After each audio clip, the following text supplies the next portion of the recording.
अस्सलाम वालेकुम, मैं हूं अतर काज़मी और आप देख रहे हैं प्रोग्राम पावर कॉरिडोर्स। सियासत पे रोज़ हमारी यहाँ पे बात होती है। अक्सर ये जिक्र होता है कि हमारी सियासत इस वक्त बहरान का शिकार है, लेकिन अगर हम अपनी क्रिकेट पे नज़र दौड़ाएं तो वहाँ पे भी हमें बहरान नज़र आता है। हालिया दिनों में हमने देखा कि हमारी टीम भारत वर्ल्ड कप खेलने गई हुई थी। वहाँ पे जो टीम की कारकर्दगी रही, उसके बाद क्रिकेट अब दोबारा जेर बहस है। सोशल मीडिया के ऊपर अवाम घरों में ये डिस्कस कर रहे हैं कि हमारी टीम की परफॉर्मेंस कैसी रही, क्या कप्तान ने अच्छी कारकर्दगी का मुजाहरा किया। लेकिन ये जो सब कुछ है, इसको आप आइसोलेशन में नहीं देख सकते। मुल्क के मुख्तलिफ शोबों के अंदर जो कुछ हो रहा होता है, उसका असर आपको हर मैदान में नजर आता है। अगर आप क्रिकेट के मैदान को ले लें तो क्रिकेट के हवाले से कुछ माह पहले तक जब यहां पे पीडीएम की हुकूमत थी तो बहस क्या हो रही थी? क्या आपको यह बहस सुनने को मिलती थी कि पाकिस्तान की क्रिकेट के लिए कौन सी शख्सियत बेहतर है जिसको आके पीसीबी का निजाम संभालना चाहिए? यहां पे तो बहस ये होती थी कि पीसीबी का चेयरमैन मियां साहब का बंदा लगेगा या जरदारी साहब का बंदा लगेगा। पहले मियां साहब का बंदा आ गया, उसको हटा के जरदारी साहब के बंदे को ले आए, और फिर क्या उससे क्रिकेट में बेहतरी आई? तो जिस तरह मैंने अर्ज किया कि यहां पे बहस ही ये होती रही कि बंदा किसका लगेगा, चाहे सियासत हो चाहे क्रिकेट हो। जहां पे भी हम देखते हैं बस अपना बंदा लेके आना है और अपने बंदे से निजाम चलाना है, और फिर उसका असर हमें हर जगह पे नजर आता है। एक और चीज हमने नोट की कि फिर बहुत सारे क्रिकेटर्स जो हैं वो हमारी मौजूदा टीम के ऊपर तनकीद भी कर रहे हैं, मौजूदा कप्तान के ऊपर तनकीद कर रहे हैं, उनको मशवरे दे रहे हैं, पीसीबी को मशवरे दे रहे हैं। और एक तकरीब में तो हमने देखा कि एक साबिक क्रिकेटर ने एक भारतीय अदाकारा का नाम ले लिया और उसमें उन्होंने कुछ ऐसी बात की जो मुनासिब नहीं थी। ऑब्वियसली अगर वो कोई तनकीद करना चाहते थे तो उनको भारतीय अदाकारा का जिक्र करने की क्या जरूरत थी? अपने ही साथियों का जिक्र कर देते जो कभी बॉल चुबा के बॉल टेम्परिंग करते हैं, कभी पिच उखाड़ते हैं, कभी मैच फिक्सिंग करते हैं, कभी अपने ही कप्तान के खिलाफ हलफ लेते हैं होटल्स के अंदर। तो इस अपने आगे पीछे ही वो देख लेते, उसी की कोई मिसाल दे देते कि जनाब जैसी इनकी हरकतें हैं ऐसी हरकतें नहीं होनी चाहिए, बल्कि मुल्क और कौम के लिए गेम खेलनी चाहिए। और दूसरा, उन क्रिकेटर साहिबान की गुफ्तगू सुन के ये भी हमें अंदाजा हुआ कि भाई आप बेहतरीन क्रिकेटर हैं, आप क्रिकेट अच्छी खेल सकते हैं, लेकिन तमाम जो इंतजामी मामलात हैं पीसीबी के वो आप नहीं चला सकते। उसके लिए जरूरी है कि प्रोफेशनल्स हों। उसके लिए यह जरूरी नहीं है कि मेरा बंदा होगा या उसका बंदा होगा। जब तक ये चीज चलती रहेगी इसी किस्म के हालात हमें नजर आएंगे। अब क्रिकेट के मामलात में कोई मुफाहमत होगी या नहीं होगी, लेकिन सियासत के मैदान में मुफाहमत की बातें हो रही हैं। और अगर मैं ये कहूं कि मुफाहमत के बेताज बादशाह तो वैसे जरदारी साहब को कहा जाता है, लेकिन आजकल एक और शख्सियत बड़ी इसमें सरगर्म है और वो हैं मोहम्मद अली दुरानी साहब। मोहम्मद अली दुरानी साहब, थैंक यू सो मच, बहुत बहुत शुक्रिया हमें ज्वाइन करने का। अच्छा सर, सबसे पहली चीज़ तो मैं आपसे ये पूछना चाहूँगा कि ये जो अब इंतखाबात आ रहे हैं फरवरी के महीने में इंशाल्लाह, क्या ये मुफाहमत के फार्मूले के तहत होंगे या आपको लगता है कि मुकम्मल मुफाहमत हम अचीव नहीं कर सकेंगे और कोई ना कोई इन इंतखाबात में भरपूर हिस्सा नहीं ले सकेगा? बिस्मिल्लाहिर्रहमानिर्रहीम। बड़ा आपका डायरेक्ट सा सवाल है। मेरा ख्याल ये है कि आज की डेट पे ये कहना कि मुकम्मल मफाहमत की फिजा बन चुकी है और एक बहुत लेवल प्लेइंग फील्ड जो है वो अवेलेबल है, ये तो मेरा ख्याल एग्जेजरेशन होगी। लेकिन ये जो एक मफाहमत का अमल होता है और पॉलिटिकल प्रोसेस के जितने भी अमल होते हैं, इनको मुसलसल जारी रखना ही इनकी कामयाबी की तरफ ले जाने का सबब बनता है। तो मैं समझता हूं कि जो भी इस वक्त कोशिशें हो रही हैं, जिनके नतीजे में टकराव को कम करने की कोशिश की जा रही है, जिसके नतीजे में मुफाहमत को आगे बढ़ाने की कोशिश की जा रही है, वो सब एक मुस्बत, अभी तक जो उस लेवल से अचीवमेंट है वो ये है कि सिर्फ एक जो टेम्परेचर था of statements, of comments, of reactions, उसमें थोड़ा फर्क आया है और एक थोड़ी सी डिसेंसी नजर आ रही है कि जी बात की जा रही है कि मुफाहमत होनी चाहिए। लेकिन अमली मफाहमत की कोई शक्ल और उसके इलेक्टोरल प्रोसेस के ऊपर कोई बहुत मुस्बत असरात, वो अभी देखने बाकी हैं। ठीक है। तो मैं अच्छा, ऑब्वियसली आपने जिक्र किया कि ये एक कॉन्टिन्यूस प्रोसेस है, आपको मुसलसल ये चीज़ करनी पड़ती है। इस वक्त सर हम ये कह सकते हैं कि आपकी पाकिस्तान की जो बड़े स्टेक होल्डर्स हैं, जिसमें पीपल्स पार्टी है, नून लीग है, तहरीक इंसाफ है, या कोई और मोजिज़ दोस्त है, उन सब से आपके राब्ते हैं और आपकी कोशिश हो रही है कि इन सब के आपस में भी राब्ते हों इस हवाले से? देखें, इनका ये सियासी लोग जो होते हैं ना, मेरी कोई इनसे कोई बहुत ज्यादा उम्मीदें नहीं हुआ करती, क्योंकि इनका जो जो पर्सनल इंटरेस्ट सेंट्रिक अप्रोच जो है वो ही आज तक जमहूरियत को कमजोर करने का सबब बनती रही है। इनकी पर्सनल इंटरेस्ट ओरिएंटेड अप्रोच जो है वो भी जमहूरी अमल को आगे बढ़ाने में रुकावट बनती रही है। और उसके जिम्मेदार कोई भी अपने आप को तो कोई नहीं मानता ना, दूसरों को ही ठहराता है, लेकिन असल मसला जो होता है वो हमारे अपने अंदर ही होता है। लेकिन इन सब चीजों को एक जगह पे रखते हुए भी कोशिश करना, ये हमारी जिम्मेदारी है। और इस वक्त जो मैंने एक नया जिसे कहते हैं हाई डोज इनिशिएटिव लिया है, जो कि नेशनल यूनिटी गवर्नमेंट का है, उसका मकसद भी पर फोर्स मफाहमत को लाना, पर फोर्स जो है, जो इलेक्टोरल सारा प्रोसेस है उसके अंदर एक मेरिट को लाना और नेशनल इंटरेस्ट्स को इंड्यूस करना in the process of election, और साथ साथ डेमोक्रेटिक प्रोसेस को प्रोटेक्ट भी करना, क्योंकि इस वक्त जो टकराव है उसका इनको पॉलिटिकल पार्टीज को कोई नुकसान नहीं हो रहा है। टकराव का नुकसान या आवाम को हो रहा है, या मुल्क की मईशत को हो रहा है, और या जमहूरियत को उसकी वजह से खतरात लाक हो रहे हैं। इनका तो कोई प्रॉब्लम नहीं है, अगर कोई चीज डीरेल भी हो जाए अगली शक्ल में भी ये कहीं ना कहीं मौजूद होंगे। या इन ट्रस्ट जो है वो मुल्क में कितने हैं, मुल्क से बाहर कितने हैं, वो सब सब होते रहेंगे, अपने खानदानी फीफडम्स हैं वो चलती रहेंगी। तो इस सारे अमल में जो सबसे बड़ा स्टेक होल्डर है वो पाकिस्तान है और पाकिस्तान की आवाम है। अच्छा सर, आपकी बातों से ये भी तासुर मिलता है, और हमने भी देखा माजी में, और ये अक्सर कहा जाता है कि कहीं ना कहीं सियासत जो है वो नेशनल इंटरेस्ट के ऊपर गालिब आ जाती है। हमने ये अफगान ट्रांजिट ट्रेड के हवाले से अभी देखा, और आज ही आईएमएफ की एक रिपोर्ट ब्लूमबर्ग में छपी, वो भी मैं पढ़ रहा था। उसमें भी जो निगरान हुकूमत की मौशी टीम है उसकी तारीफ की गई कि वो बड़े अच्छे तरीके से चीज़ों को लेके चल रहे हैं। और यहाँ पे अब ये तासुर है कि क्योंकि इनके सियासी स्टेक्स नहीं हैं, क्योंकि इनकी सियासी वो मकासद नहीं है, इस वजह से ये बेहतर तरीके से परफॉर्म कर रहे हैं। तो आप समझते हैं कि सर ये जो खासतौर पे हमारा मईशत वाला मामला है, इस कम से कम इसके ऊपर ही सियासी जमातें कोई मुफाहमत कर लें?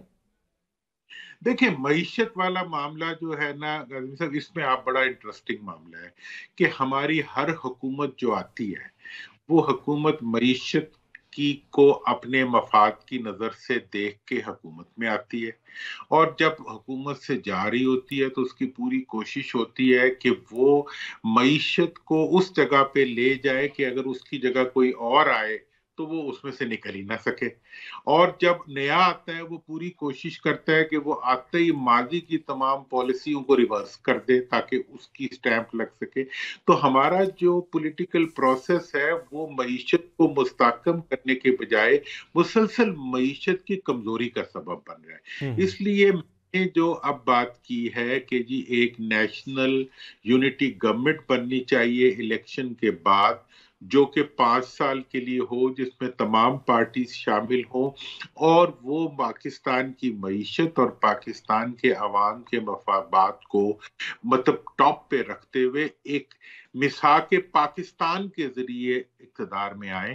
क्योंकि अगर आप एक ऐसी हुकूमत को ले आएंगे जो एक दूसरे की टांग नहीं खींच सकेगी, जो किसी को नीचा दिखाने के काम पे नहीं लगी होगी, वो हुकूमत यकीनी तौर पर मुल्क के अंदर उन पॉलिसीज को लागू कर सकेगी, या इस्टेब्लिशमेंट के साथ मिलके या मुल्क के दीगर इदारों के साथ मिलके वो इकदामात उठा सकेगी जिनके नतीजे में मईशत मुस्तहकम हो। ठीक है। अच्छा सर, आप नेशनल यूनिटी गवर्नमेंट की बात करते हैं। पिछली जो 16 माह हुकूमत रही वो भी एक तर्ज की कौमी हुकूमत ही थी, मुतअद्दिद जमातें उसमें शामिल थी। अब जब वो लोग हुकूमत से बाहर आए हैं तो फिर अगेन हम देख रहे हैं कि मुख्तलिफ मामलात के ऊपर एक दूसरे के ऊपर इल्ज़ाम लगाए जा रहे हैं कि जी मईशत उसने ख़राब की, वजारत ख़ारजा उसने ख़राब की, तो ये कैसे हम इंश्योर करेंगे कि वो जो हुकूमत आएगी वो फिर इन मामलात के ऊपर बाद में भी साथ ही चलेंगे? और दूसरा, क्या उस हुकूमत के अंदर आप तहरीक इंसाफ का हिस्सा भी देख रहे हैं सर?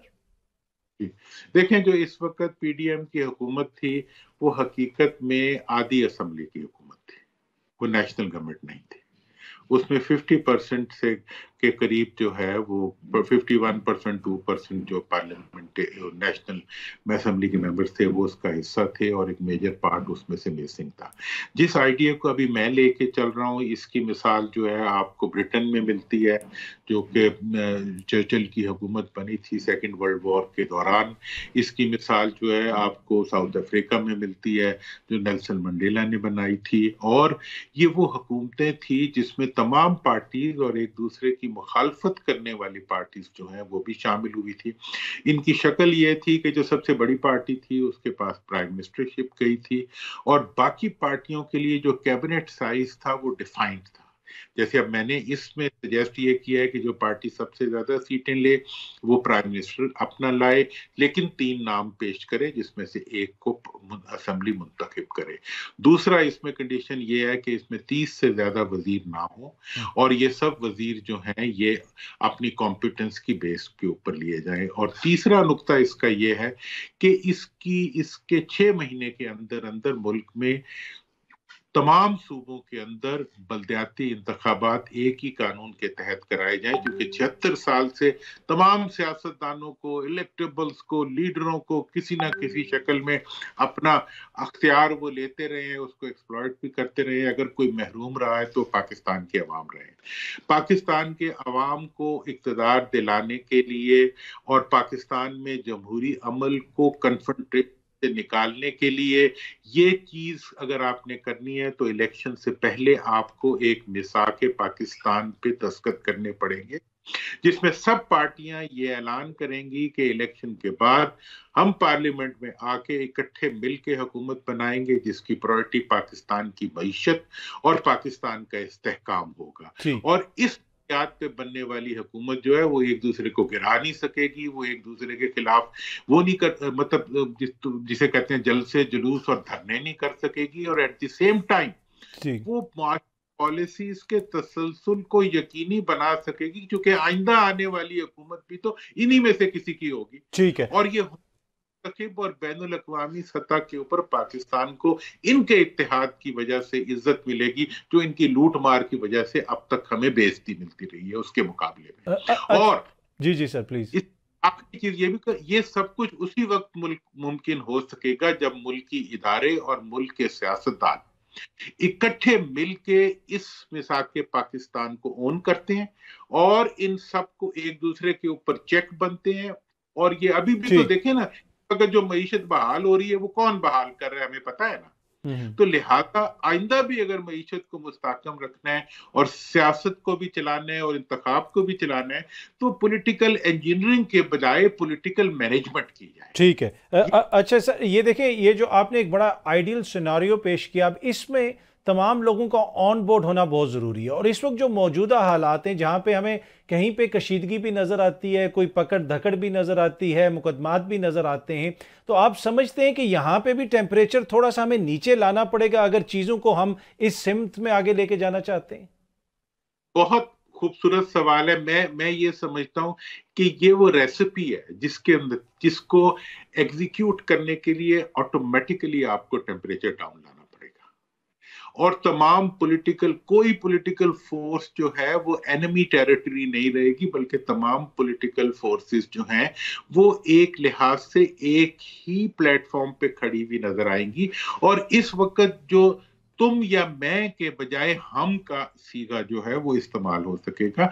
और ये सब कुछ उस वक्त होगा जब पाकिस्तान की पॉलिटिकल फोर्सेस, पाकिस्तान की पॉलिटिकल पार्टीज, पाकिस्तान की एस्टैब्लिशमेंट और पाकिस्तान के अवाम, इवन पाकिस्तान के दानिश्वर सोचने वाले तबकात सब जो है ये फैसला करेंगे कि आगे 5 साल तक हमने नेल्सन मंडेला की तरह आपस में लड़ना नहीं है, माजी के अकाउंट सेटल नहीं करने, माजी की नफरतों के बमनी एक दूसरे पे फाड़ने, बल्कि हमने पाकिस्तान के लिए, पाकिस्तान के गरीब आवाम के लिए, पाकिस्तान की मईशत के लिए उसी तरह आगे बढ़ना है जो इस वक्त की जरूरत है। काजी साहब, हमारी ये नसीब नहीं है गरीब रहे। ठीक है। इंडिया इसी कॉन्टिनेंट में है, बांग्लादेश इसी कॉन्टिनेंट में है, हमारे जैसे कल्चर से वो निकले हुए मुल्क हैं। हमारे पे क्या तबाही पड़ गई है कि हमारी मईशत जो है वो दिन ब दिन नीचे जा रही है और उनकी मईशतें ऊपर जा रही हैं। हमारे लिए इसी का सबक है इसमें। अच्छा, इसमें दुरानी साहब एक तासुर है, हो सकता है ये तासुर गलत हो, कि पाकिस्तान के अवाम जो है उनके हकूक की जंग वो लोग लड़ रहे हैं जिनके मसाइल अवाम जैसे नहीं है, जो जमहूरियत का दावा तो करते हैं। आपने भी पहले जिक्र किया, पाकिस्तान के हर जमहूरी अदवार में हमने ये देखा है कि एक हल्के में MNA या MPA जो है वो आमिर बन जाता है, नीचे वो बल्दियाती निज़ाम नहीं खड़ा होने देता। इसी तरह जो लोग बलूचिस्तान के हकूक की बात करते हैं, वो जिस गाड़ी में घूम रहे होते हैं उस गाड़ी की कीमत में आप इस्लामाबाद में घर खरीद सकते हैं। तो ये जो डिस्कनेक्ट है और अवाम ये समझती है कि ये लोग हमारे हकूक की तो जंग ही नहीं लड़ रहे, तो ये भी तो एक चीज़ है जिसको एड्रेस करने की जरूरत है। देखें, बहुत खूबसूरत काजी साहब, मैं इसीलिए मुझे उम्मीद ऐसी बातें सुन के ही बनती है, वरना मैं तो देखें, मैं सियासत से किनारा कश हुआ हुआ बंदा हूं। मैं किसी पॉलिटिकल पार्टी में नहीं जा सकता, क्योंकि मैं रोते हुए पार्लियामेंट में खड़े होकर किसी गलत बात को सपोर्ट नहीं कर सकता। मैं इस लिहाज से मैं बिल्कुल क्लियर हूं और मैंने ये फैसला करने के लिए तमाम तरगीबात से अपने आप को दूर करके मैं ये बातें कर रहा हूं। तो मैं ये आपको बताना चाहता हूं कि अगर पाकिस्तान की 76 साल तारीख देखें, अनफॉर्चुनेटली ये इनकार आइन से तौहीन आइन तक का सफर है। आपने जब तक मशरकी पाकिस्तान आपके साथ था, आपने आइन से भी इनकार किया, आपने अक्सरियत को उसका हक देने से भी इनकार किया, आपने जमहूरियत से भी इनकार किया। 1954 का जो जिसका कभी कोई जिक्र ही नहीं करता आइन बना, लेकिन आपने उसको लागू नहीं होने दिया और आपने सिविल मार्शल लॉ लगा दिया। और फिर पाकिस्तान के वडेरे, पाकिस्तान के 3 वडेरे हैं, एक आपके जागीरदार वडेरे हैं, एक आपके तनख्वाहदार वडेरे हैं और एक आपके मजहबी वडेरे हैं। इन सब ने मिलकर ये एका किया कि हमने मशरकी पाकिस्तान वालों को फारिग करना है, चूंकि वो किसी सूरत में भी अपना जमहूरी हक सरेंडर करने के लिए तैयार नहीं थे। जब आपने उनको अलहदा कर दिया, आपने फटाफट आइन बना लिया, चूंकि आप उस आइन की तौहीन कर सकते थे और आपने बनाते ही उसकी तौहीन शुरू कर दी। अब आगे चले कि आप इन 76 सालों में आपने ना कभी जमहूरियत को तस्लीम किया, और अगर आपके नजदीक सबसे ज्यादा नाकाबिले तवज्जो नाचीज कीड़े मकोड़े कोई हैं तो वो इस मुल्क के अवाम है, जिनको आप आपने 18वीं तरमीम के अंदर जब सूबाई हुकूमतों के फंड बढ़े, अभी साहब, तो मैं वाहिद बंदा था जिसने उस पर साइन नहीं किए, क्योंकि उसमें ये प्रोविजो नहीं था कि जो हुकूमतें सूबाई को ट्रांसफर करेंगी पैसे मरकजी हुकूमत, वो अवाम तक पहुंचेंगे। आज तक कभी किसी सूबे के अंदर PFC अवार्ड नहीं हुआ, किसी जिले को उसकी आबादी उसके हक के मुताबिक फंड्स नहीं दिए गए। पंजाब के 70% फंड्स जो हैं वो एक शहर में लगते हैं, क्योंकि वहां पे तमाम बड़ों की जो है वो हाउसिंग स्कीमें हैं। यहाँ का ये मुल्क जो है ये 4 शहरों का मुल्क बन चुका हुआ है, जिसमें तमाम फंड्स जो है वो उन 4 शहरों पे लग जाते हैं। नहीं है कोई फंड तो आपके पास बल्दियाती इदारों के लिए नहीं है। नहीं आपने जमहूरियत देनी तो अवाम को नहीं देनी, और अगर देनी भी है आम इंतखाबात के बाद थानेदारों के जरिए सूबाई हुकूमतों की बदमाशी के अंदर अपनी मर्जी के चंद लोगों को मुंतखब करना, लेकिन फिर भी उन्हें कोई फंड ना देना।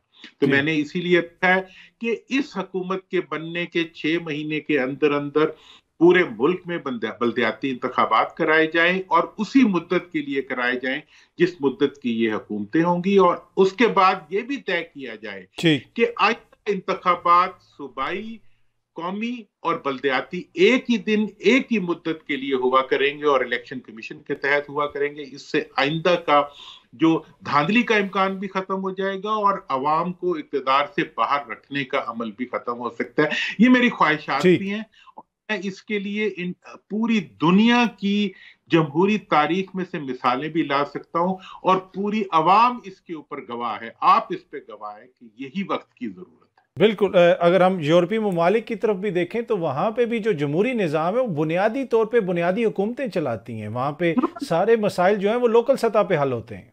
सर हमारे बच्चे जब बाहर पढ़ते हैं, वो जिस यूनिवर्सिटी में अगर पढ़ने जाते हैं तो वहां की लेजिस्लेशन के लिए उस यूनिवर्सिटी के बच्चों से कंसल्ट किया जाता है, बिल्कुल। लोकल गवर्नमेंट के साथ साथ। तो मतलब ये कोई तरीका, ये कौन सी जमहूरियत है जो 3 खानदानों को पालती है और उनके पैदा होने वाले बच्चों से लेके आइंदा आने वाले बच्चों तक के लिए इक्तदार को इंश्योर करती है, और ये जमहूरियत है।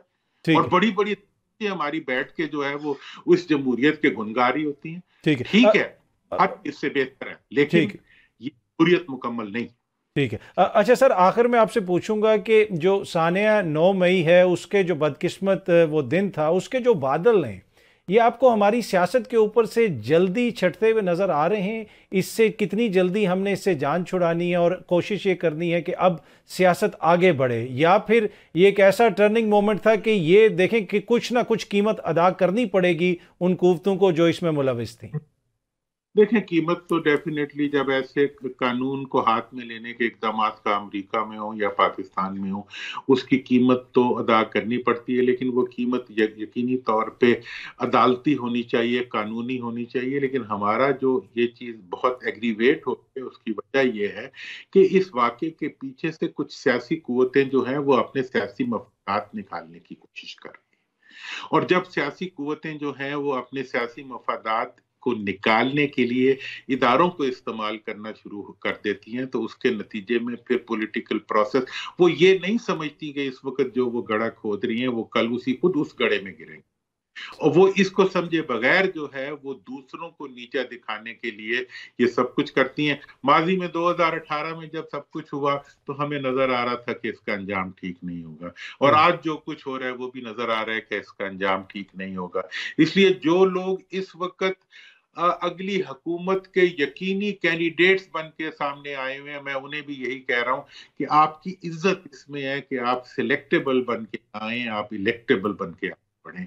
और आप इस वक्त जो है वो अपने चेहरों पे, अपने सो कॉल्ड जितने कितने भी हैं जमहूरी चेहरों के ऊपर आप गैर जमहूरी धब्बे ना लगाएं, तो ये मुल्क के लिए और आपके लिए बेहतर होगा।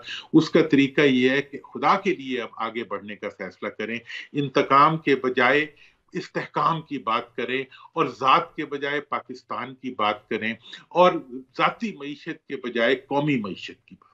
मोहम्मद अली दुरानी साहब, बहुत बहुत शुक्रिया, थैंक यू सो मच आपके टाइम का। यहाँ पे वक्त हुआ एक छोटी सी ब्रेक का, ब्रेक से वापस आते हैं तो गुफ्तगू के सिलसिले को आगे बढ़ाएं। Welcome back. अब हमें ज्वाइन किया है मारूफ मजहबी स्कॉलर इंजीनियर मोहम्मद अली मिर्जा साहब ने। सर बहुत बहुत शुक्रिया, थैंक यू सो मच हमें ज्वाइन करने का।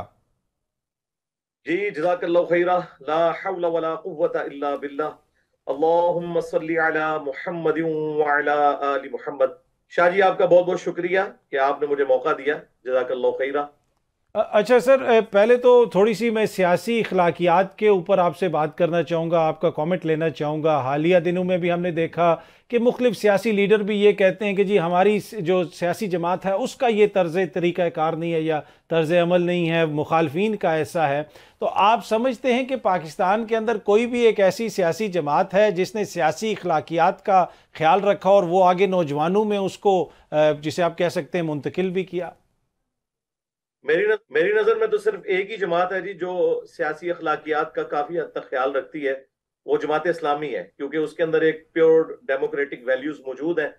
मौलाना मौदूदी रहमहुल्लाह की औलाद कोई उनकी सीट पे आके नहीं बैठी, और साथ ही साथ उनकी जो अमीर की सिलेक्शन का मामला है वो इतनी परफेक्शन के साथ चल रहा है कि उस पर कोई उंगली नहीं उठा सकता। बाकी तो तमाम जमातें जो हैं इस हवाले से काफी कमजोरी का शिकार है। उसमें आप कह सकते हैं कोई जमात ज्यादा है कमजोरी का शिकार, कोई कम है, लेकिन इस हमाम में है सारे नंगे। ठीक। अच्छा सर, हालिया दिनों में हमने देखा है कि सोशल मीडिया के ऊपर मुख्तलिफ बहस वगैरह होती रही है। आपको सोशल मीडिया की ताकत का मेरे ख्याल में सबसे ज़्यादा पता होगा। आपने सोशल मीडिया के ज़रिए जितने लोगों को टच किया, उनके हार्ट्स को टच किया, अपना पैगाम उन तक पहुंचाया है कि एक बहुत बड़ा तबका, जो बड़ा पावरफुल तबका था, आपने बुनियादी तौर पे सोशल मीडिया पे आके उनको चैलेंज किया है। अब हम देख रहे हैं कि सोशल मीडिया पे आपके हवाले से भी तनकीद हो रही है कुछ बातों के ऊपर। तो सोशल मीडिया को आप फोर्स फॉर गुड समझते हैं, या जो इसके हवाले से कुछ लोग ये तासुर देते हैं कि जनाब ये सिर्फ गलत कामों के लिए यहाँ पे प्रोपेगेंडा किया जाता है और लोगों की इज्जतें उछाली जाती हैं? देखें, इस्लाम आपको हमेशा सोल्यूशन देता है। अगर किसी शख्स ने बदकारी से बचना है तो उसके लिए अल्लाह ताला ने निकाह का रास्ता खोल के रखा हुआ है। ये हो ही नहीं सकता कि आप किसी चीज को कैटेगोरिकली ये डिक्लेयर कर दें कि ये बिल्कुल गलत चीज है। छुरी से आप सब्जी भी काट सकते हैं, मुर्गी भी जबा कर सकते हैं और इंसान को भी मार सकते हैं। ये तो यूज करने वाले के ऊपर डिपेंड करता है, लेकिन ये गवर्नमेंट की जिम्मेदारी है जो इस तरह के तमाम मामलात को रेगुलेट करते हैं, उनको कोई ना कोई सोशल एथिक्स के हवाले से चीजें जो हैं कानून के अंदर, आइन के अंदर, उन्हें फॉलो करवाना चाहिए। ये हकीकत बात है कि इस वक्त सोशल मीडिया एक एटम बम बन चुका हुआ है, और एटम बम के लिए जो अगर कंट्रोल एनवायरनमेंट होगी तो आप उससे बिजली भी बना सकते हैं न्यूक्लियर रिएक्टर के जरिए, और अगर कंट्रोल नहीं होगी तो जाहिर है वो तो तबाही का शिकार होगा। तो ओवरऑल ये बात हकीकत है कि इसका ज्यादातर यूज इस वक्त नेगेटिव हो रहा है, लेकिन इसके आगे बंद बांधने का ये हरगिज तरीका नहीं है कि आप इसे बैन कर दें, बल्कि इसे रेगुलेट करना चाहिए। और कॉलेजेस में, यूनिवर्सिटीज में जो सोशल एथिक्स हैं, वो हमारे टीचर्स को चाहिए कि वो खुद भी अडॉप्ट करें और अपने स्टूडेंट्स को भी पढ़ाएं। जी ठीक। अच्छा, उसमें ऑब्वियसली आप जैसे जो लोग हैं सर, उनका भी किरदार है, वो आप लोगों को भी बड़ी तादाद में लोग सुनते हैं, सियासी लीडरों का किरदार है। हालिया दिनों में एक जो सोशल मीडिया पे आप पे ये तनकीद होती रही कि आपने शायद कोई हवाओं का रुख देख के कोई अपना मौक़िफ़ भी बदल लिया है, और उसमें कुछ चीज़ें तो मुझे पता है कि वो माजी की कोई पुरानी वीडियोज़ उठा के और फिर हमने सोशल मीडिया की वो एग्जाम्पल देखी कि वो उसके ऊपर ट्रेंड्स चलना शुरू हो गए। तो आपने वैसे कोई रुख बदला है सर हवाओं के साथ? बिल्कुल कोई रुख नहीं बदला, मेरा रुख वहीं पे है। और मैं इसमें थोड़ा पहले रिलीजियस पॉइंट ऑफ व्यू से क्लियर कर दूं। अल्लाह ताला ने सूरतुल हुजरात में फरमाया कि अगर कोई फासिक खबर लेके आए तो उसकी तहकीक कर लिया करो। ऐसा ना हो कि तुम अनजाने में किसी कौम को नुकसान पहुंचा बैठो और बाद में नदामत का शिकार हो, जो माजरत के साथ इस वक्त पीटीआई के चंद जज्बाती लोग हुए। ओवरऑल मैं ये नहीं समझता कि उनकी टॉप लीडरशिप की तरफ से इस तरह की कोई हरकत की गई, बल्कि मुझे कुछ ईमेल्स भी मौसूल हुई जिसमें उन्होंने कहा कि टॉप लीडरशिप का इस पूरे मामले में कोई लेना देना नहीं है, लेकिन ओवरऑल एक मसला मिस हैंडल तो हुआ। तो इस हवाले से तो मैं यही कहूंगा कि नबी सल्लल्लाहु अलैहि वसल्लम का फरमान है सही मुस्लिम के अंदर कि किसी शख्स के झूठा होने के लिए यही काफी है कि वो हर सुनी सुनाई बात को बगैर तहकीक के आगे कर दे।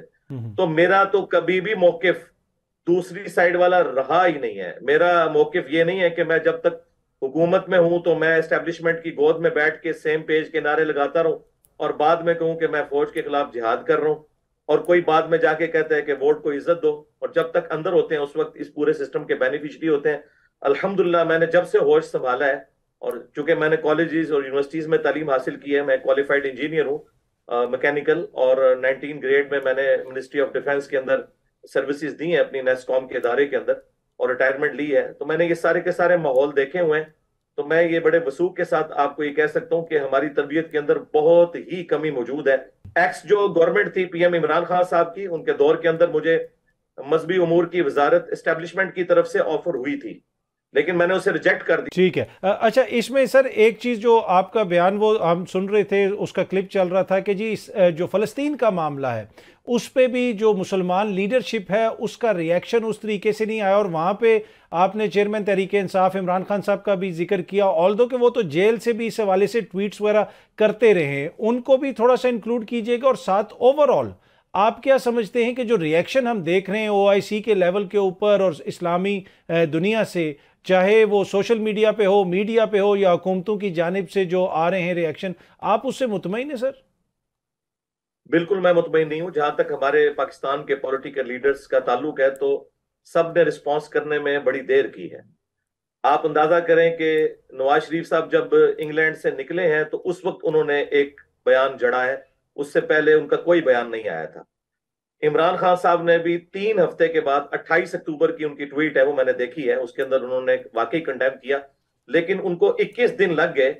हालांकि इन 21 दिनों के अंदर हर हफ्ते में उनकी बेगम साहिबा भी उनको मिलती थी, वकील भी मिलते थे। कोई लव लेटर नहीं उन्होंने लिखना था फलस्तीन के नाम, या कोई इसराइल के नाम हेट लेटर नहीं लिखना था, एक बयान ही जारी करना था। वो इस हवाले से कमजोरी का शिकार तो हुए हैं, लेट आए, लेकिन ये मैं ये नहीं कह सकता कि देर आए और दुरुस्त आए। और ओआईसी का तो मामला वही है जो शाह नूरानी साहब कहा करते थे, ओआईसी, बस इससे ज्यादा कुछ भी नहीं है। ठीक। अच्छा, इसमें जो मजहबी तबका है सर, सबके ऊपर आप तनकीद करते हैं, पर आपके जो पेटी भाई हैं, हमारा जो मजहबी तबका है, उसके किरदार को आप कैसे देखते हैं सर? देखिए, सबसे ज्यादा तो मैं उन्हीं के ऊपर क्रिटिसिज्म करता हूं। इसीलिए देखें, मुझ पे 5 दफा मर्डर अटेम्प्ट भी हो चुकी है, और इस वक्त सोशल मीडिया पे जितने भी मकातबे फिक्र के उलमा हैं, वो सिर्फ मेरे खिलाफ वीडियोस बनाते हैं। उसकी वजह यह है कि मैं उन्हें क्रिटिसाइज करता हूँ इस हवाले से। तो उनका रोल भी सिर्फ यह है कि उन्होंने अपनी चंदा बुक शेयर करवा दी है, अपना अकाउंट नंबर शेयर करवा दिया है, और यहाँ की भोली भाली अवाम को ये पता ही नहीं है कि गजा तक तो किसी की इमदाद पहुंचना ही नहीं दे रहे। रफा बॉर्डर भी थोड़ी देर के लिए खोला, उसके बाद एक एम्बुलेंस के ऊपर उन्होंने बमबारी की, 15 लोग उसमें शहीद हो गए। खुद मिस्र से बहुत सारे लोगों ने बहुत कुछ भिजवा दिया है, ऑलमोस्ट 2 मिलियन के करीब गजा में लोग हैं, उनके लिए वो भी सारी चीजें काफी हैं जो अरब मुल्कों से जा रही हैं। यहाँ तो लोग अपनी तोंदें बढ़ाएंगे जी, सीधी सी बात है।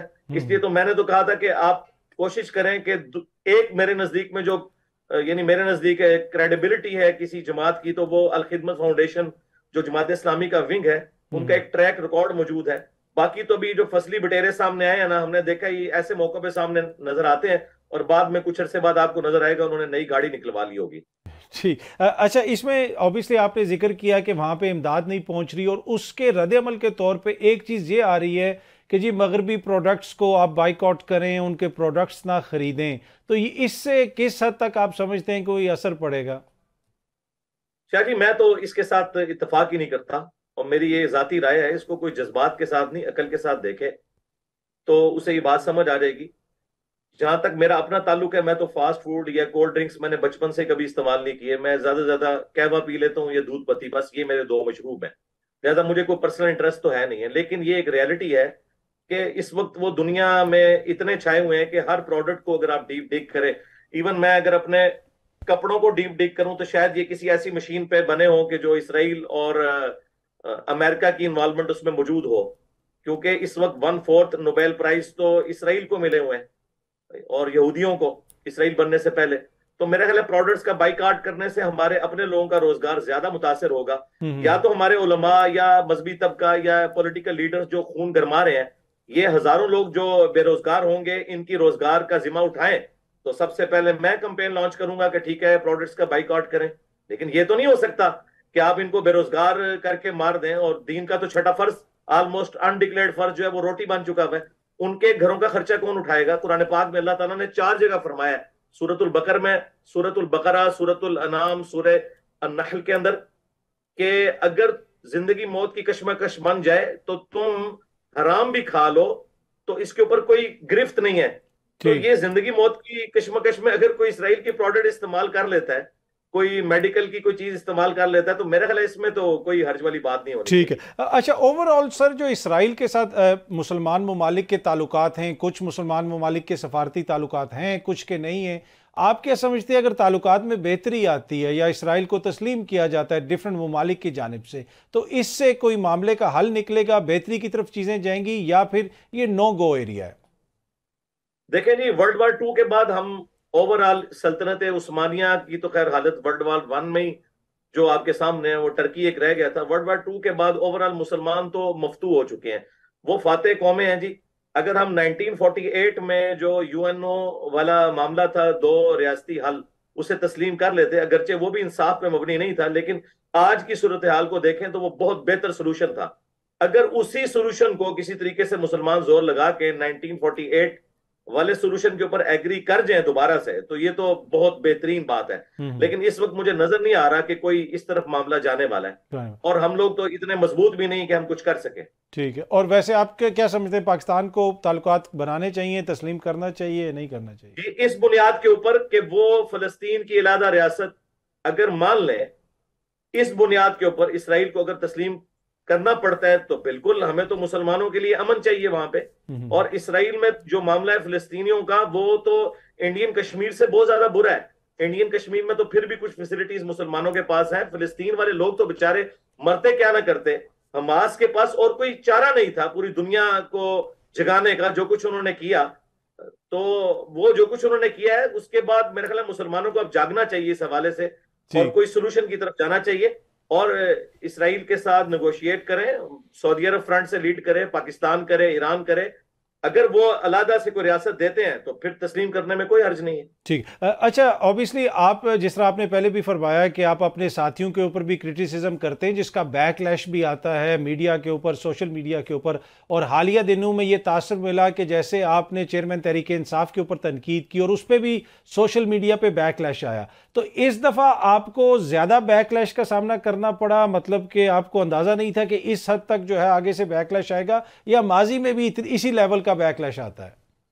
देखिए, ये वाला जो बैकलैश है ना, ये मुझे हजम हो जाता है। उसकी वजह है कि पॉलिटिकल जमातें किसी की लाइफ को वनरेबल तो नहीं करती ना, तो इन्हें मजहब का इल्जाम नहीं लगाती। ज्यादा से ज्यादा कोई गाली गलौज कर लेंगी, ये तो छोटी चीज है।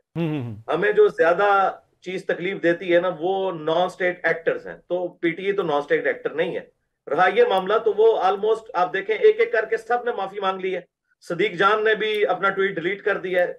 इसके अलावा मैंने इनके सारे जो बड़े बड़े यूट्यूबर्स थे, बड़े बड़े, सोहराब साहब जो siyaset.pk पे, उनका मेरा इंटरव्यू सुन ले, उन्होंने भी माजरत कर ली है कि हमने ये पुरानी वीडियोस जो काट छाट के चढ़ाई की। अब ये मुझे नहीं पता, ऐन मुमकिन है कि वो कुव्वतें जो हमारे स्टूडेंट्स को पीटीए के मुकाबले पे यूज करना चाहती हैं, हाँ वो पॉलिटिकल हो या नॉन पॉलिटिकल, उन्होंने ये सारी शरारत की हो।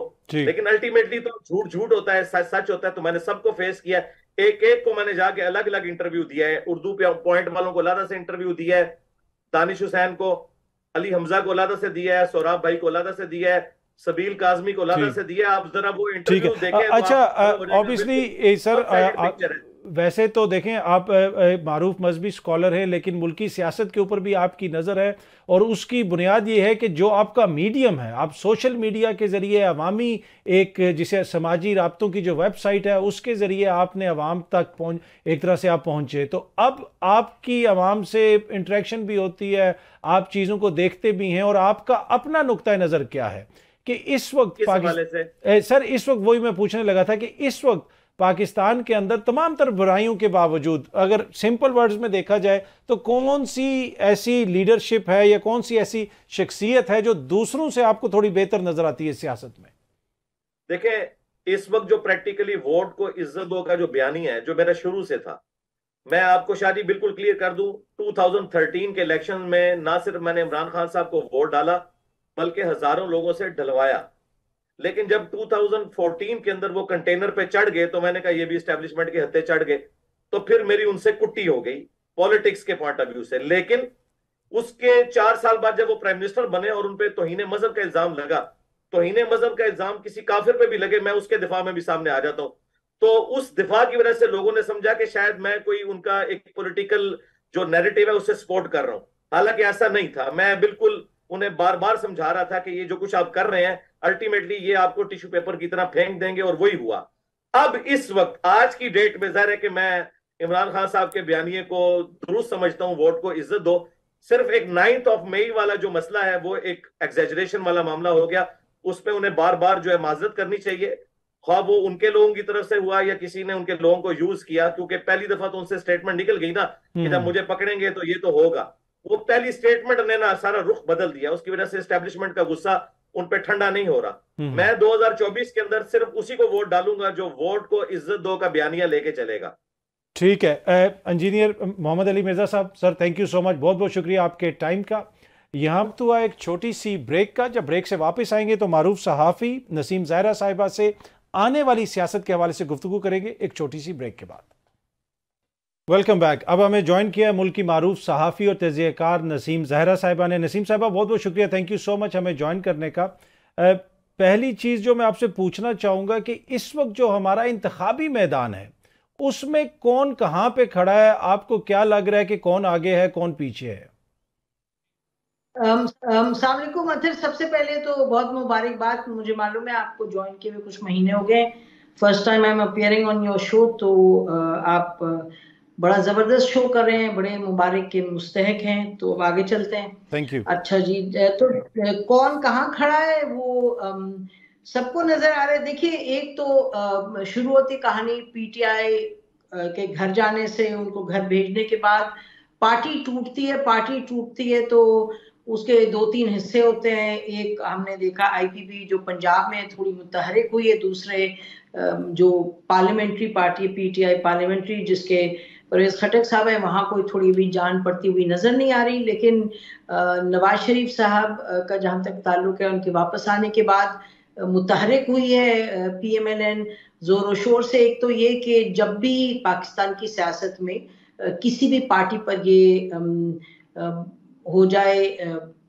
इत्मीनान हो जाए लोगों को, सियासतदानों को, कि जी इधर इस्टेब्लिशमेंट जो है वो नाराज नहीं है और नाराज के साथ साथ सपोर्ट भी अगर कर रही हो, तो फिर हमने देखा ये पाकिस्तान की सियासी और इलेक्शन तारीख का एक लाजिम और मलजूम हिस्सा है। तो इस मर्तबा सब ये ठान बैठे हैं कि नवाज शरीफ साहब जो हैं वो इस्टेब्लिशमेंट उनके खिलाफ नहीं है, और बहुत से लोग कहते हैं कि मदद भी कर रही है। तो उस सूरत में नवाज शरीफ साहब जो हैं उनकी इस वक्त गुड्डी चढ़ी हुई है, PMLN की चढ़ी हुई है। तो MQM जो है उन्होंने ज्वाइन कर लिया इनको, और वहां बलूचिस्तान में तो एक पूरा मेला लगा है, सब लोग आए हैं नवाज शरीफ साहब को ज्वाइन करने के लिए। और साथ साथ फिर जाहिर है कि तानाबाजी और इल्जाम तराशी शुरू हो गया। अच्छा, ये जो नसीम साहब आपने ताना का जिक्र किया, लाडले का ताना दिया जा रहा है और इस तरह की खबरें भी आई कि मियां साहब इसके ऊपर परेशान हैं,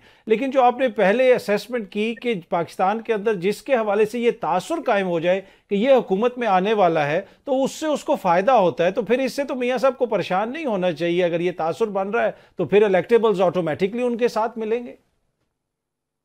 जी, मेरा ख्याल है ये आपने कहा तासुर है कि मियां साहब इस पे परेशान है। एक तो ये बात है कि वोट को इज्जत दो मियां साहब की अपनी एक रही है, सोच भी रही है, और यानी कि नारा तो अब आया जब उनको 2017 में वो उन्हें घर भेजा गया। लेकिन असल में नवाज शरीफ साहब जो टेम्परामेंटली हैं, ये कहा जाता है ना कि उनकी बनती नहीं इस्टेब्लिशमेंट से, ये तमाम मामला, तो नवाज शरीफ साहब टेम्परामेंटली ऐसे नहीं है कि वो किसी के कहने पे चले ज्यादा देर, दैट्स वेरी क्लियर। और ये उनकी सियासत, आपको बार बार यही चीज सामने नजर आती है। तो अब उस हवाले से भी एक तो यकीनी तौर पे उनको ख्याल होगा कि जी बात कहाँ आगे जाएगी। दूसरा ये कि भले से जो इलेक्टेबल्स है वो इनके साथ हो जाए, लेकिन एक दौर सोशल मीडिया का भी है, मीडिया का भी, तो वहां भी ये बात बढ़ बढ़ के कही जा रही है। और PPP जो उनकी एक एलाई थी, वो भी बड़ा, उसने तो कोई, वो कह रहे हैं वो तो शिकायत लगा रहे हैं। देखिए ना, बलूचिस्तान में जो ज्वाइन किया है, तो हम देख रहे हैं शोज में आके खुर्शीद शाह साहब तो बार बार ये कह रहे थे कि जी बाप ने हमें बताया, और जब उनसे हमने पूछा अपने प्रोग्राम में कि जी ये पंजाब, साउथ पंजाब और बाप के लोग आपके पास जा रहे थे, सुना नहीं जा रहे, तो उन्होंने कहा इसलिए नहीं जा रहे क्योंकि उनसे कहा गया कि ना जाए। तो हमने कहा किसने कहा? उन्होंने कहा जो कहते हैं। तो कहने का मकसद है, देखे ना, ये ऐसे तो नहीं अथर के एक ही रुख हवा चलती है। ये जो रियलिटी है उसमें तो मुख्तलिफ आप देखते हैं कि डायनामिक्स होते हैं, कोई किसी को कुछ चीज अच्छी लग रही है, किसी को बुरी, तो मियां साहब उसका एक ये भंवर सा बन जाता है ना कि आपको लोग सपोर्ट भी कर रहे हैं लेकिन तनकीद भी हो रही है। और फिर ये कहा गया एक वक्त में, आपको याद है जब इमरान ये बोले थे नवाज शरीफ साहब कह के कि जी हम इनका और इनका करेंगे, जनरल बाजवा का नाम लिया, इसका हम इनका, और मेरे ख्याल 5 लोगों का नाम लिया था, जस्टिस जो फॉर्मर उनका भी। तो उस वक्त ये कहा गया था कि ये अपना बयानिया बना रहे ताकि ये इमरान खान PTI का जो एंटी एस्टैब्लिशमेंट बयानिया उसके मुकाबले में आए। तो बहुत सी बातें हैं। तो मेरा ख्याल है कि ये अच्छा, आपने नसीम साहिबा आपने पीपल्स पार्टी का जिक्र किया, खुर्शीद शाह साहब का जिक्र किया। अब देखिए, पीपल्स पार्टी का एक मसला तो ये है ना कि उनकी ख्वाहिश थी कि हम इंग्रेस करें बलोचिस्तान के अंदर, लेकिन हमने देखा कि हालिया दिनों में मियां साहब पे तनकीद तो हो रही है, लेकिन वो MQM वालों से भी मिले और फिर वो खुद चल के बलोचिस्तान गए हैं। तो कहीं ना कहीं लगता है इस तरह है कि वो सियासत में जरदारी साहब को मात दे रहे हैं यहाँ पे। देखिए, ये एक तो ये कहना पड़ेगा मियां नवाज शरीफ साहब के हवाले से, मैं उनकी जात के हवाले से कह रही हूँ कि वो लेके चले, उन्होंने पास्ट में भी कोलिशंस चलाई है, फिर वो एक और आप जो भी तनकीद उनकी करें, लेकिन वो एक वो तो जरदारी साहब के बारे में कहा जाता है कि जी ये बहुत एक समझ बूझ रखते हैं, लोगों की इज्जत करते हैं, देखभाल के चलते हैं, तो लोगों को अपना वो दिल जीत लेते हैं लोगों का। तो मियां नवाज शरीफ साहब इसलिए, देखिए मियां नवाज शरीफ साहब चल के इसलिए गए एक तरफ ये कहा जा रहा था कि जी बाप जो एस्टैब्लिशमेंट की पार्टी है और क्योंकि एस्टैब्लिशमेंट नाराज नहीं है पीएमएलएन से तो बाप इस तरफ आएगी, ये रुख करेगी। दूसरी तरफ बाप को भी नजर आ रहा है कि जी the winning horse is from the calculation, जो कन्वेंशनल कैलकुलेशन है इस्टेब्लिशमेंट को फैक्टर इन करके कि तो नवाज शरीफ साहब ही जीतेंगे। तो नवाज शरीफ साहब का वहां जाना जो है ये बहुत सी चीजें जो हैं उनको पुख्ता करता है कि जो वहां की बलूचिस्तान की, अब देखिए ना, जो एक पूरा का पूरा मुख्तलिफ पार्टीज के लोग, चाहे पीएमएलएन के पुराने लोग वो वापस आए हैं, पीटीआई के लोग आए हैं, नेशनल पार्टी से डॉक्टर अशोक कुमार आ गए, बाप के लोग आए हैं, तो बड़ा दिलचस्प है। और पीपल्स पार्टी के लोग हैं जिन्होंने अभी देखे ना, सलीम खोसा साहब ने, सरदार मोहम्मद ने पीपल्स पार्टी अभी तो ज्वाइन की थी, तो छोड़ के वो इधर आ गए नवाज शरीफ साहब के पास। तो नवाज शरीफ साहब का वहां जाना जो है वो, जैसे आप कह रहे हैं ना, आप तो बहुत नाक़िदीन में से, आप बड़ी क्रिटिकली हर चीज को देखते हैं, आप कह रहे हैं कि देखें जी नवाज शरीफ साहब स्कोर्ड, तो नवाज शरीफ साहब का वहां जाना वो ये भी दिखाता है कि ठीक है, इस्टेब्लिशमेंट और नो इस्टेब्लिशमेंट, हम भी मैं भी सियासत कर रहा हूं, मैं भी सियासतदान हूं, बहरहाल है, ठीक है। अच्छा, अगर हम अब केपीके को देखें नसीम साहिबा, वहां पे आपको कौन परवेल होता हुआ नजर आ रहा है? क्या वहां पे भी कोई नया सियासी इत्तेहाद आपको बनता हुआ नजर आ रहा है इंतखाबात के लिए? देखिए, मुझे लगता यह है कि एएनपी जो है वो बिल्कुल इसको मैं रूल आउट नहीं करती कि वो नवाज शरीफ साहब के साथ चले जाए। देखिए ना, बात यह है कि पाकिस्तान की सियासत जो है वो एक वक्री किस्म की सियासत है, इस्टेब्लिशमेंट किधर है और बड़ी पार्टी, विनिंग पार्टी कौन सी है, ये सब चीजों को देखते हैं। तो इस वक्त सवाल यह है कि जरदारी साहब में pull something out of the bag नहीं मालूम हमें, वो उनका एक तरीका रहा है, लेकिन फिल वक्त नवाज शरीफ साहब if he is the winning horse तो एएनपी हमें लगता है कि शायद वो रुख करे इनका, नवाज शरीफ साहब का। अच्छा, जेयूआई का हमें अंदर पार्टी के लोगों ने बताया कि पीएमएलएन के हवाले से किसी ने कहा कि जी उन्होंने कहा, फजलुर रहमान साहब ने कहा कि, और ये हाल ही की बात है, मैं पुरानी बात नहीं कर रही, in the last 1 month Nawaz Sharif साहब के आने के आगे पीछे उन्होंने कहा जी हम आएंगे तो हम नवाज शरीफ साहब के साथ ही चल सकते हैं, ये कहा गया मुबैना तौर पे। मैंने खुद नहीं सुना, इसलिए मैं ये नहीं कह सकती हतमी बात है, लेकिन मुझे लगता है इसमें कोई जान है। उन्होंने कहा जी हम चलेंगे तो आपके साथ चलेंगे, जेयूआई की तरफ से ये पैगाम है। अच्छा, एएनपी जो है, एएनपी चाहेगी कि जी मैं हुकूमत में आऊं, अल्टीमेटली तो सब कैलकुलेट करते हैं ना, हुकूमत में आने, ये आइडियोलॉजी की तो बात नहीं कि जी हम अपना सिक्का गाड़ लें कि हम बहुत प्रिंसिपल्ड है, वो तो ऐसा कोई तकल्लुफ नहीं है ना पाकिस्तान की सियासत में। तो वो अब अगर उन्होंने अगली हुकूमत में आना है तो देयर इज अ पॉसिबिलिटी कि नवाज शरीफ साहब की तरफ वो आए, एएनपी भी। लेकिन जो खट्टक साहब हैं उनके हवाले से ये नहीं आप कह सकते खट्टक साहब ने भी कोई उठान उनकी पकड़ी है पार्टी ने। इनफैक्ट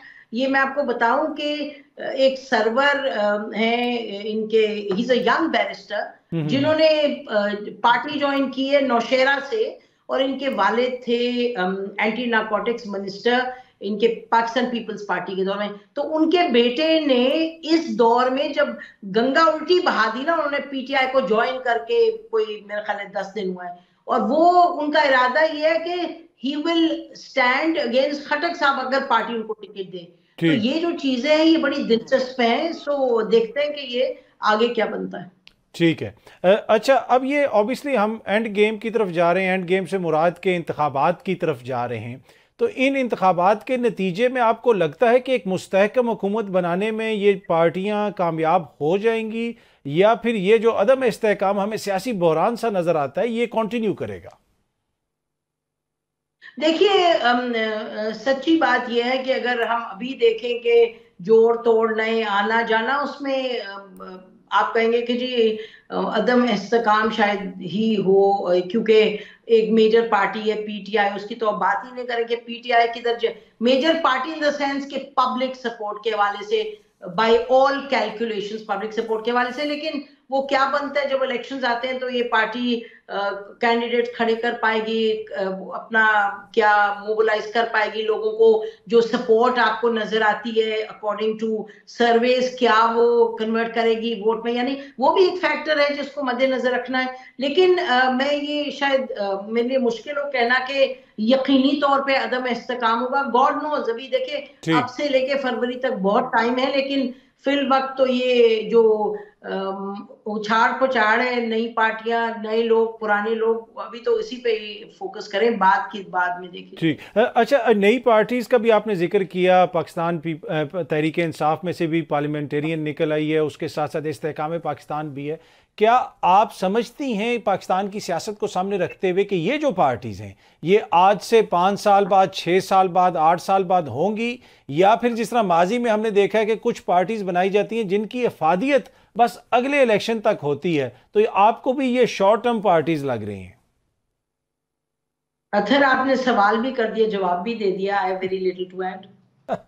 नहीं, थोड़ी सी आप भी रोशनी डाल दें इस पे, कोई 1-2 महीने एक्स्ट्रा कह दिया ना, फिर मैं क्या, there is very little to add. ये हमने देखा बहुत मर्तबा ऐसे होता है, छोटी मोटी पार्टीज बनती हैं। अब ये ऑब्वियसली देखना है, मेरा नहीं ख्याल कि ये पार्टीज ऐसी हैं जो कि इनमें बहुत जान पड़ी रहेगी, चाहे जहांगीर तरीन साहब की पार्टी है, चाहे हालांकि ये मुझे कहने दें कि PMLQ भी उस वक्त लग रहा था कि इसमें जान नहीं पड़ेगी, लेकिन वो आज तक जैसी भी पार्टी है 1.5 इंच की पार्टी, वो पार्टी मौजूद है। तो जहांगीर तरीन साहब की अनलेस ऑब्वियसली कोई जाम हो जाए किसी पार्टी में, वो कायम रह सकती है। आगे कहाँ तक वो नहीं पता, लेकिन अभी उन्होंने जो चौधरी सरवर को लिया है वो 1-2 सीटें ले सकते हैं, सो इस तरह का मुमकिनात में से है। लेकिन परवेज खटक साहब इस वक्त जरा लग रहा है कुछ बड़ा ही ढीला ढाला शो है वहाँ का KPK में। अच्छा, दूसरी तरफ जो है, अब पाकिस्तान तहरीक इंसाफ, आपने भी उनका जिक्र किया, वो सियासी मैदान में तो हमें मुतहरिक इस वक्त तो नज़र उस तरह नहीं आ रहे, ना वो कोई जलसे कर रहे हैं, वो कंप्लेन वगैरह भी कर रहे हैं। लेकिन आपको लगता है कि जो जो हम इलेक्शन के करीब पहुंचेंगे तो ये सारा चीज़ें ईज अप होना शुरू हो जाएंगी और हमें नज़र आएगा कि वो लोग भी भरपूर हिस्सा ले रहे हैं? इसका जवाब तो चीफ इलेक्शन कमिश्नर या honourable chief justice of Pakistan या हाई कोर्ट ही दे सकते हैं, मैं नहीं दे सकती, क्योंकि ये तो बंद आंख को भी नजर आ रहा है कि उनको मौका नहीं दिया जा रहा। अब कौन उनकी बात सुनता है, उनका रोना धोना सुनता है, वो तो वक्त बताएगा। ठीक। अच्छा, अगर आखिर में आप ब्रीफली बता सकें, क्या अभी भी पीपल्स पार्टी नून लीग को चैलेंज दे सकती है पंजाब में? देखिए, बड़ा मुश्किल लगता है, कुछ पता नहीं क्या नून लीग, क्या पीपल्स पार्टी PTI के साथ आएगी, क्या PTI को स्पेस मिलेगी। ये बात बाहर आई हुई है कि जी ये शायद करें कुछ ना कुछ अरेंजमेंट इलेक्शन का, लेकिन सच तो ये है कि पीपल्स पार्टी कोई हतमी बात उस पर भी नहीं करी, वो थोड़ा बहुत। वैसे आप नसीम समझती नहीं है, अगर पाकिस्तान तहरीक इंसाफ पीपल्स पार्टी के साथ इत्तेहाद कर ले पंजाब के अंदर, तो नून लीग के लिए तो बहुत बड़ा मसला बन जाएगा। बात ये है भाई मेरे के इत्तेहाद करेंगे या नहीं, मैंने यही आपसे कहा कि शोशे के हवाले से तो लग रहा है थोड़ा बहुत कर रहे हैं, लेकिन डू दे मीन बिजनेस? क्या पीपल्स पार्टी ये समझेगी कि ये उनके लिए मुनासिब है कि जहां एस्टेब्लिशमेंट जिस पार्टी के हवाले से और जो भी हम देख रहे हैं सामने, वो ऐसी पार्टी को ज्वाइन करें? ये बहुत बड़ा सवाल है। लेकिन ये यकीनी तौर पे बात दुरुस्त है कि अगर ये दोनों पार्टीज ज्वाइन कर लें तो कुछ थोड़ा बहुत इसमें जान पड़ सकती है, लेकिन पीपल्स पार्टी करेगी वो भी बहुत बड़ा सवाल है। नसीम ज़ाहरा साहबा, थैंक यू सो मच, बहुत बहुत शुक्रिया आपके। अब पाकिस्तान की सियासत आगे किस तरफ जा रही है, बहुत सारे सिनारियोज हैं, इंतखाबात की तरफ हम बढ़ रहे हैं और इंतखाबात के नतीजे में हम उम्मीद यही कर रहे हैं कि मुस्तहकम हुकूमत आएगी जो पाकिस्तान के मसाइल हल करेगी, इसलिए कि पाकिस्तान के अंदर एक अवामी नुमाइंदा हुकूमत ही अवाम के मसाइल हल कर सकती है, इसमें कोई दो राय नहीं है। कल अगेन आप लोगों से इसी टाइम पर मुलाकात होगी। Thank you very much.